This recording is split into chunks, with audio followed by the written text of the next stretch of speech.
BRS ప్రక్షాళన జరుగుతుంది. ఇంకా బీఆర్ఎస్ ప్రక్షాళన ఇది అన్ని పేపర్లో కూడా ఇదే ఉన్నటువంటి నేపథ్యం ఉంది. బీఆర్ఎస్ ప్రక్షాళన ఎందువల్ల జరుగుతుందో వీళ్ళందరూ కూడా గత 9 సంవత్సరాలు ఇలా తెలంగాణ రాష్ట్రాన్ని గడగడలాడించి తెలంగాణ రాష్ట్రం ఏకచక్రపద్యంగా నిలబెంచి ఇలా అమెరికాలో ఏ విధంగా అయితే పరిపాలిస్తారో, ఇలా ప్రపంచ దేశాలు ఏ విధంగా ఉన్నారో, ఇలా కొన్ని దేశాలలో ఎంతో భయంకరంగా ఇలా ప్రజలను దగ్గర రాకుండా కూడా ఏ విధంగా పరిపాలన చేస్తారో ఆ విధంగా పరిపాలించాలంటే ఈ ముగ్గురు ఇవాళ ఏమైపోయారంటే ఇవాళ పట్టించుకున్న నాదులు లేడు. ఇలా ఆయన పేరు ఊసెత్తే ప్రసక్తి లేదు. ఇలా నమ్ముకున్న వాళ్ళు ఇవాళ నట్టెట్ట ముంచెళ్ళు, ఇలా ఉన్నటువంటి ఓటర్లు కూడా ఇలా విసిగి చెందిళ్ళు.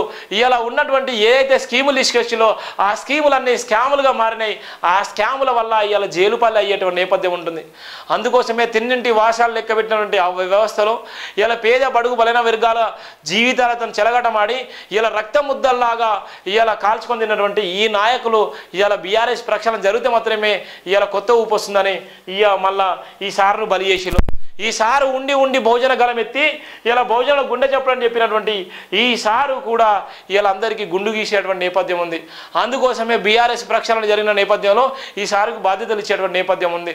నేను ఎందుకు చెప్తున్నంటే ఇలా నమ్ముకొని ఇలా తెలంగాణలో ఉన్నటువంటి ఎస్సీ ఎస్టీ బీసీ మైనార్టీలు ఇలా పేబ్యాక్ సొసైటీ ఆధారంగా లక్షల రూపాయలు ఇచ్చి ఆయన తినే తిండి కంచెలు మొదలుకుంటే ఆయన జీతానికన్నా మించి ఇవాళ డబ్బులు ఇచ్చినటువంటి అనేక మంది ఇవాళ మా పక్షాన్ని నిలబడతాడు, మా ఆశయాలు నిలబడతాడు, మా రాజ్యాంగం రక్షించే బాధ్యత కూడా ఈయన మీద ఉందన్నటువంటి నేపథ్యంలో అందరూ కూడా ఆయనకు సపోర్ట్ చేసి సాయం చేసి నిలబడ్డటువంటి అందరూ కూడా ఇలా అనేక విమర్శలు చేసే నేపథ్యం ఉంది.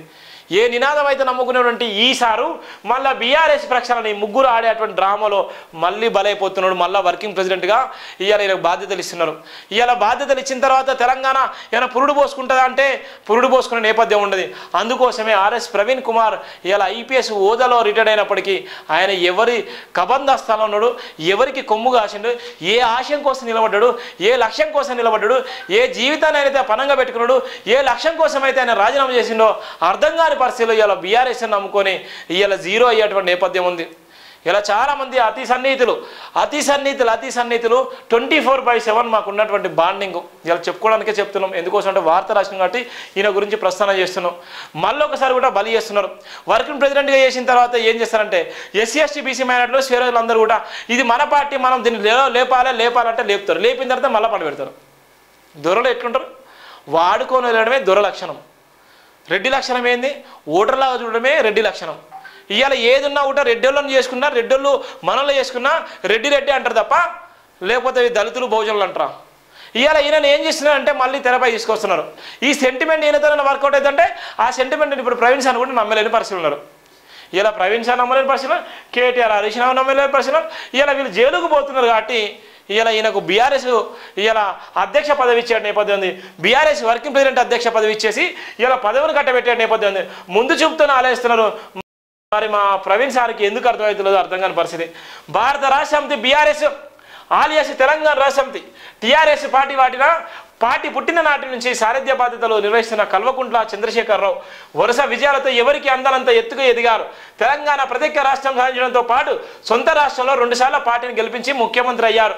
పార్టీ వర్కింగ్ ప్రెసిడెంట్ తన కొడుకు కల్వకుంట్ల తారక రామారావును నియమించారు. అయితే 2023 నవంబర్లో జరిగిన ఎన్నికల్లో పార్టీని విజయప్రదాన నడిపించడంలో విఫలమయ్యారు. కాంగ్రెస్ పార్టీ బీఆర్ఎస్ను ఓడించి అధికారం చేపట్టింది. అప్పటి నుంచి బీఆర్ఎస్ ప్రక్షాళన చేయాల్సిన అవసరం ఉందని చర్చ జోరుగా జరుగుతుంది. లోక్సభ ఎన్నికల్లో ఘోర వైఫల్యం. ఇక అసెంబ్లీ ఎన్నికల్లో ఓడిన 39 సీట్లు సాధించామన్న ధీమాతో కనిపించిన గులాబీ బాసు కేసీఆర్ లోక్సభ ఎన్నికల్లో గెలిచి ఉన్నాకి కాపాడుకోలేకున్నారు. ఈ లోక్సభ ఎన్నికల ప్రచార బాధ్యతలను స్వయంగా తన భుజాలపై వేసుకున్నారు. బస్సు యాత్ర ద్వారా దాదాపు 14 నియోజకవర్గాల్లో ప్రచారం చేశారు. సభలు రోడ్డు షోలతో ఓరెత్తించారు. దీంతో అసెంబ్లీ ఎన్నికల ఓటమితో నైరీష్యంలో ఉన్న క్యాడర్ ఉత్సాహం తెచ్చారు. తన పాత స్టైల్లో మాటలతో మెస్మరైజ్ చేసే ప్రయత్నం చేశారు. అది కూడా 0 అయిపోయింది. ఫలితం 0. బీఆర్ఎస్ అధ్యక్షుడు 10 ఏళ్ల తెలంగాణకు ముఖ్యమంత్రిగా పనిచేసిన కేసీఆర్ స్వయంగా ప్రచారం చేసిన లోక్సభ ఎన్నికల్లో ప్రజల పార్టీ లెక్కలోకి తీసుకోలేదు. ఈ ఎన్నికల్లో 2 జాతీయ పార్టీలు కాంగ్రెస్ బీజేపీ మధ్యన జరిగింది. దీంతో 2 పార్టీలు చెరో 8 లోక్సభ స్థానాలు గెలిచాయి. ఎంఐఎం హైదరాబాద్ స్థానం నిలబెట్టుకుంది. బీఆర్ఎస్ ఒక్క స్థానంలో కూడా గెలవలేదు. పోటీ చేసిన 10 స్థానాలకు 14 స్థానాల్లో 3వ స్థానానికి పరిమితం అయిపోయింది. పార్టీ ప్రక్షాళనపై దృష్టి ఎన్నికల ఫలితాలు చూసి తన వైఫల్యాన్ని గుర్తించిన కేసీఆర్ ఇప్పుడు పార్టీ ప్రక్షాళనపై దృష్టి పెట్టారు. అధ్యక్ష పదవి నుంచి తను తప్పుకోవాలని కారు స్టీరింగ్ను కొత్త వారికి అప్పగించాలని యోచిస్తున్నారు. తన కొడుకు మేనల్లుడు హరీష్ రావుకు కూతురు కవిత పేరును తన సన్నిహితుల ముందు ప్రతిపాదించారు. కొడుకు ఇప్పటికే వర్కింగ్ ప్రెసిడెంట్గా ఉన్నారు. కూతురు లిక్కర్ స్కామ్స్లో జైలుకు వెళ్ళింది. ఈ నేపథ్యంలో వారికి పార్టీ పదవులు అప్పగించడం సరికాదని సూచించారు. సిద్దిపేట ఎమ్మెల్యే మాజీ మంత్రి హరీష్ రావుకు పార్టీ పగ్గాలు అప్పగించే అవకాశం ఉంది. గౌరవ అధ్యక్షుడితో పాటు పార్టీ వర్కింగ్ ప్రెసిడెంట్ బాధ్యతలను కూడా తన కొడుకును కూడా తప్పించాలని నిర్ణయించినట్టు సమాచారం. ఈ పదవిలో ఇటీవల బీఆర్ఎస్లో చేరిన ఆర్ఎస్ ప్రవీణ్ కుమార్ అప్పగించే అవకాశం ఉన్నట్లు తెలుస్తున్నది. ఇది అసలు ముచ్చట.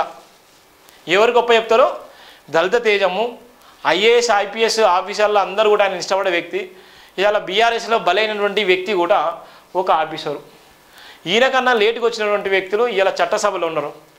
ఈయన నమ్ముకున్నటువంటి వ్యక్తులు ఇలా రోడ్ల మీద ఉన్నారు. ఇవాళ ఉన్నటువంటి నేపథ్యంలో ఇవాళ కల్వకుంట్ల కవితకి ఇస్తాము, లేకపోతే కేటీఆర్కి ఇస్తాము, హరీష్ రావుకి ఇస్తాము అంటే ఎట్లుందో చూడు. ఇవాళ ఆఖరికి దొరికిన అనుమతి ఎవరంటే ప్రవీణ్ కుమార్ సార్.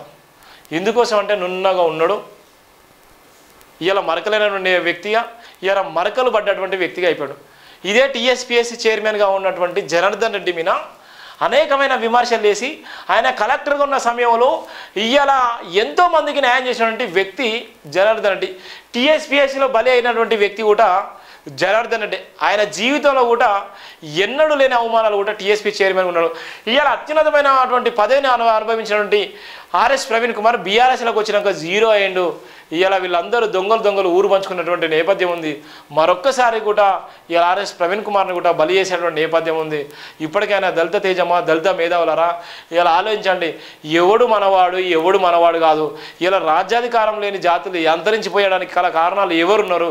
ఇలా మేధావర్గం అని చెప్పుకునేటువంటి మేధావులరా, ఇవాళ మీరు పంపించినటువంటి డబ్బులు పేబ్యాక్ సొసైటీ ఎవరికి చెందినవి? ఇవాళ జైభీం టీవీ ఒంటరి పోరాటం చేస్తుంది. జైభీం టీవీ ఇవాళ ఈ ప్రపంచానికి ఒక దిక్సూచిలాగా ఇవాళ గలమెత్తి ఇవాళ గండల నిండా ధైర్యంతోనే ఇవాళ ప్రశ్నించే గొంతుకలాగా ఇవాళ ఈ వార్తలకు ఇవాళ రాష్ట్ర ముఖ్యమంత్రులే ఇవాళ దేశ ప్రధాని సైతం భయపడి జైభీం నినాదాన్ని గుండెకత్తుకునే ప్రయత్నం చేస్తున్నాడు. ఇవాళ రాజ్యాంగాన్ని కూడా ఇవాళ నుదుటికి అతుకునే ప్రయత్నం చేసింది ఏకైక పేపర్, ఏకైక టీవీ ఛానల్ జైభీం టీవీ నేను మాత్రమే కదా. ఇవాళ మీ ఇంటెలెక్చువల్స్, మీ మేధావర్గము, ఇవాళ మీ కుల సంఘాలు, ఇవాళ మత సంఘాలు ఎక్కడ పోయినాయి? ఇలాంటి వ్యక్తులను తయారు చేసి ఇలాంటి వ్యక్తులకు మీరు పేబ్యాక్ సొసైటీ చేసి ఇలా నాలాంటి వ్యక్తులకు ఇలా దూరం అయ్యేటువంటి నేపథ్యం ఉంది. ఇలా నిజాన్ని తెలుసుకోండి. నిజం ఎక్కడైనా ఎప్పుడైనా పనికొస్తుంది. ఇవాళ ఎవరు ఈ సమాజానికి మేలు చేస్తున్నారు? ఈ జాతులకి ఎవరు ఈ జాతుల పక్షాన్ని నిలబడుతున్నారు? ఈ జాతులకు న్యాయం చేయాల్సిన బాధ్యత ఈ జాతుల వెంట నిలబడ్డటువంటి వ్యక్తులు ఎవరున్నారో ఇప్పటికైనా తెలుసుకోకపోతే మన జీవితాలు ఆగమయ్యేటువంటి ప్రమాదం ఉంది.